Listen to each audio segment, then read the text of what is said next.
I tell you what, Gleeso, can you believe not just the tripe coming out there from that domestic violence campaigner, but Larissa Waters, she's one of yours, she's a Queensland senator, just stood there, no interruption, no interjection. At the end of the press conference, she didn't even try and put some context around those remarks, distance herself in any way. She waited until it all blew up, and then she went out, as I said, on the coward's platform of Twitter.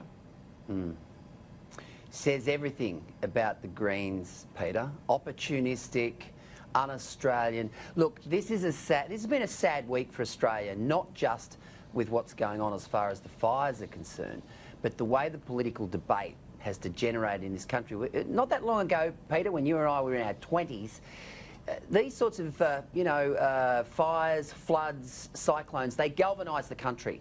We got behind the rescue efforts. We celebrated the heroes. To hear that tripe, that absolute tripe from that woman yesterday, suggesting that firefighters were going to go home and belt their missus, that was extraordinary. I've never seen such a public display of sheer bloody mindedness.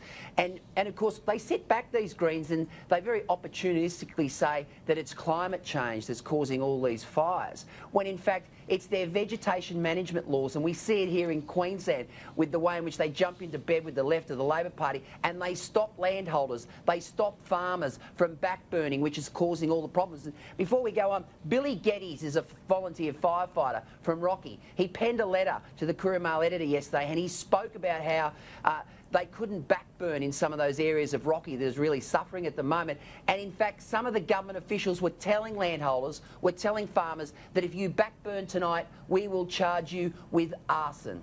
What has happened to this country when we can't even do the things required to ensure that we protect our properties?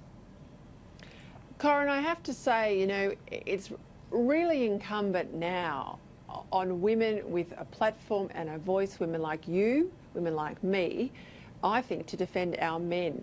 I am really embarrassed about those comments, and I feel for every man that volunteers, that's in the fire ground, because not only are they risking their lives, they've been broadly now tarred with the domestic violence brush. And I just think it's untenable, and it's embarrassing, and it's wrong. It's so wrong, that's exactly the word. It's absolutely disgraceful, and it's so tone deaf to community sentiment that it's actually quite sick. This is what happens when feminist ideology infects your brain to such an extent that you are incapable of seeing the good in men, and incapable of giving credit where credit's due. These FIREs are local heroes, and this is so out of touch with community sentiment. It makes my blood boil. I have to be honest, Sherele Moody, I'm familiar with her work. She runs the Red Heart campaign, which is incredibly anti-men. These words coming from her do not surprise me. It should actually be a bit of a wake-up call. She's actually a News Corp journalist. And this should really be a wake-up call, I think, to how much the extreme green activists, those really hateful activists, have infiltrated mainstream media. This is absolutely appalling. Well, that surprises me that she's a News Corp journalist. I mean, this whole hatred of masculinity, right? They're targeting the men that are out there doing the physical labour of firefighting. Unfortunately, you can't fight fires from your keyboard. You actually have to get out there and get dirty and put your life on the line. But it's about the masculinity behind those firefighters, Gleeso, that they're really targeting here. And we've seen this across the board.